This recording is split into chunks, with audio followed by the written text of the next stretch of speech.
ရားရှင်ရဲ့ကျေးဇူးတော်ထူးချီးမွမ်းတယ်ဘုရားသိကောင်းမြတ်ပါတယ်ကျွန်တော်တို့အသက်တာအပေါ်မှာဒီနေ့အင်္ဂါချင်းနေ့ကျွန်တော်တို့ခရစ်တော်ရဲ့အသွေးနဲ့ရွေးဝယ်ထားတဲ့သူတွေအစားထိုးဖို့ဘုရားသခင်ကလိုရှိတယ်အဲ့တော့အစားထိုးဖို့ဆိုတဲ့အရာအတွက်မှန်ဖို့လိုတယ်နတ်ဆိုးရဲ့ထိန်ချိုးခြင်းအုပ်ဆိုးခြင်းချီနှောင်ခြင်းနတ်ဆိုးရဲ့ဖျက်ဆီးခြင်းခံရတဲ့အင်္ဂါတွေယေရှုခရစ်တော်ရဲ့အသေးခံခြင်းအသွေးသွင်းခြင်းအပြင်ရွေးနှုတ်ထားတဲ့အရာတွေကိုရွေးနှုတ်ထားတဲ့အင်္ဂါတွေကိုဒီတိုင်းနတ်ဆိုးရဲ့ကျွန်အထဲတွေကနေပြီးလွတ်မြောက်စေခြင်းတယ်ဒါကြောင့်အစားထိုးမှန်ပါစေဒီနေ့နာယာကုပ်အခန်းကြီး1အငယ်19တို့ဖြစ်၍ငါချစ်တော်ညီကိုတို့ခတ်သိမ်းသောသူတို့သည်နာကြခြင်းကလျင်မြန်စေစကားပြောခြင်းက၎င်းအမျက်ထွက်ခြင်းက၎င်းနေကြစေ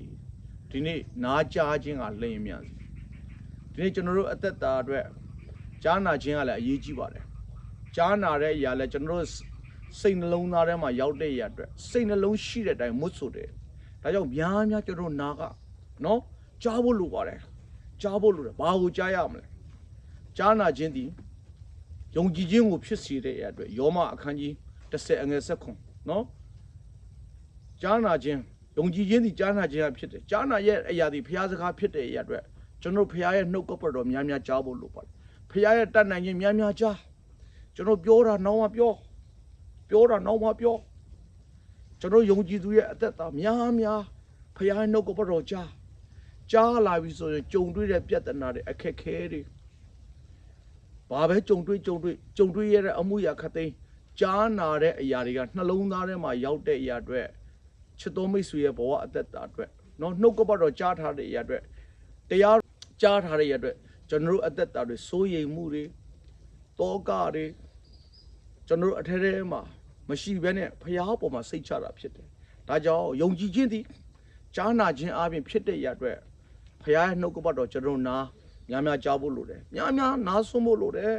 ဘယ်နေရာဘုရားနှုတ်ကပတ်တော်ကြားတယ်လဲဘယ်နေရာမှာဘုရားရဲ့တမန်တရားကြားတယ်လဲဒါအရေးကြီးတယ်ကျွန်တော်တို့မှာပြဿနာကိုယ်စီရှိတယ်တယောက်နဲ့တယောက်ခေါင်းစဉ်လာမတူတာ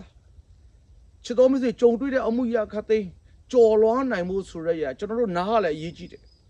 နားကဘုရားရဲ့နှုတ်ကပတ်တော်ကိုများများကြားတဲ့အရာအတွက်ဘုရားရဲ့စကားကိုများများကြားတဲ့အရာအတွက်ယုံကြည်ခြင်းကိုဖြစ်စေတယ်ဒါကြောင့်ကြားနာတဲ့အရာလည်းအရေးကြီးပါတယ်ဖခင်ရဲ့တတ်နိုင်ခြင်းဖခင်ရဲ့တကူဖခင်ရဲ့ဖြစ်တည်ခြင်းဖခင်ရဲ့စုံလင်ခြင်းဖခင်ရဲ့တနာခြင်းဖခင်ရဲ့ချစ်တနာခြင်းကျွန်တော်တို့အသက်တာတွေများများကြားဖို့လိုတယ်ကြားနာရတဲ့အရာတိုင်းဝန်ခံလိုက်လျှောက်အသက်ရှင်မယ်ဆိုရင်ကျွန်တော်တို့ဘဝအသက်တာတွေဖခင်ရဲ့မဆာခြင်းကျေးဇူးပြုခြင်းတာ၍ခံစားရမှာဖြစ်ပါတယ်ဒါကြောင့်ယုံကြည်ခြင်းသည်ကြားနာခြင်းအပြင်ဖြစ်တယ်ဆိုတဲ့အရာတွေကြားနာတဲ့အရာလဲဖျားရဲ့တတ်နိုင်ခြင်းဖြစ်တဲ့အရာအတွက်ကျွန်တော်တို့အထက်ထဲမှာနမိတ်လက္ခဏာဖြစ်လာတယ်တရက်မှာမာကုအခန်းကြီး9အငယ်29နဲ့12နှစ်ပါလုံးသွေးသွင်းတာဆွဲတဲ့အမျိုးသမီးဟာသူ့ရဲ့အသက်တာဒီယောဂဝေနာပျောက်ချင်တဲ့အရာအတွက်သူ့အရင်နဲ့စုံစမ်းတယ်ဘယ်နေရာဘယ်ဒီယောဂဝေနာကိုဘယ်တမားတော်ကနေပျောက်ကင်းပေးမလဲဘယ်တမားတော်နဲ့တွေ့ရင်တော့ပျောက်မလဲဆိုပြီးတော့သူ့အနေနဲ့ကုတယ်ဗျကြားရရတယ်ကုရင်နဲ့ယောဂမပြောက်တဲ့ပြင်တာပြီးတိုးပွားတာကိုတွေ့တနေ့မှာ29မှာယေရှုရဲ့တည်င်းတော်ကိုကြားရတယ်။အော်ယေရှုကတတ်နိုင်တဲ့ဘုရားဖြစ်တယ်အနာယောဂဟူသည်ငြိမ်းစေနိုင်တဲ့ဘုရားဖြစ်တယ်ဆိုတော့ तू ကြားရတယ်။ကြားရတဲ့အရာတိုင်း तू ယေရှုရှိတဲ့နေရာမှာဘာလို့လဲဆိုယေရှုရဲ့ဘဝတော်လေးနဲ့တို့ရရင်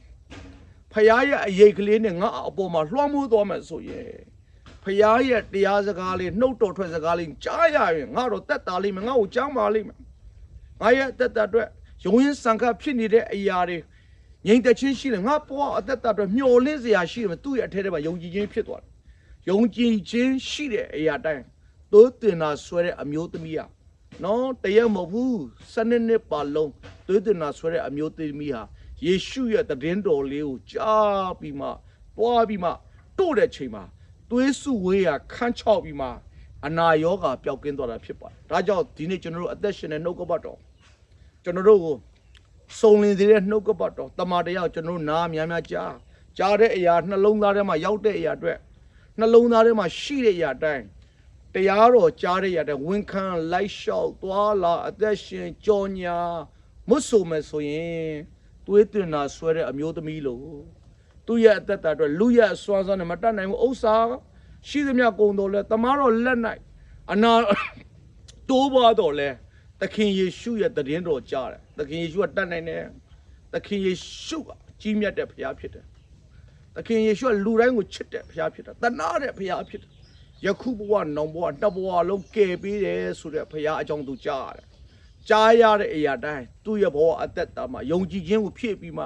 လက်တွေ့တွားရောက်ပြီးမှသခင်ယေရှုရဲ့ဘဝတော်လေးတို့တဲ့ချိန်မှာတွေးစုဝေးရခန်းချောက်သွားတယ်လို့ချစ်တော်မိတ်ဆွေရဲ့အသက်တာရဲ့နားမှာလဲနော်ဆိုရိမ်မှုတွေဒီခေတ်ဒီခါကိုသိန်းတို့နဲ့ကြီးလိုက်တာဒီခေတ်ဒီခါသားသမီးရဲ့ရှေးရဲ့အနာကနော်ဘယ်နေရာပဲတော့စိတ်မချရအောင်မလုံခြုံဘူးနော်သားသမီးရဲ့ပညာရေးအတွက်သားသမီးရဲ့စာဝင်တွေအတွက်မိသားစုရဲ့စာဝင်တွေအတွက်ကျွန်တော်တို့အသက်တာအတွက်ဒီနေ့ကိုသိန်းတို့နဲ့ကြီးလိုက်တာတင်းဘောအသက်တာတွေကြားပြီးမှစိတ်ပြည့်စရာတွေရှိမှာပါဒီနေ့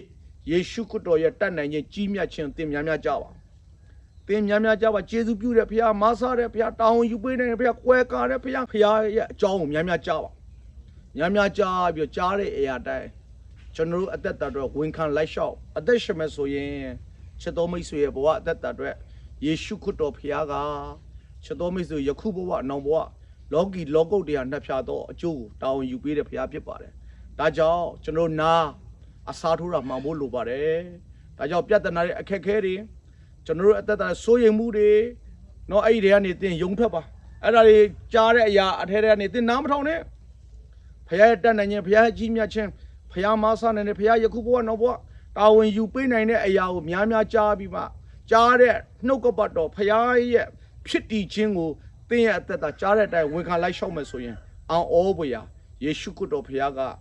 ကျေးဇူးပြုမယ်မဆားမယ်ဆိုတဲ့အရာလေးနဲ့တိုက်တွန်းပါတယ်အရောက်စီတိုင်းဘုရားကောင်းကြီးပေးပါသေးအာမင်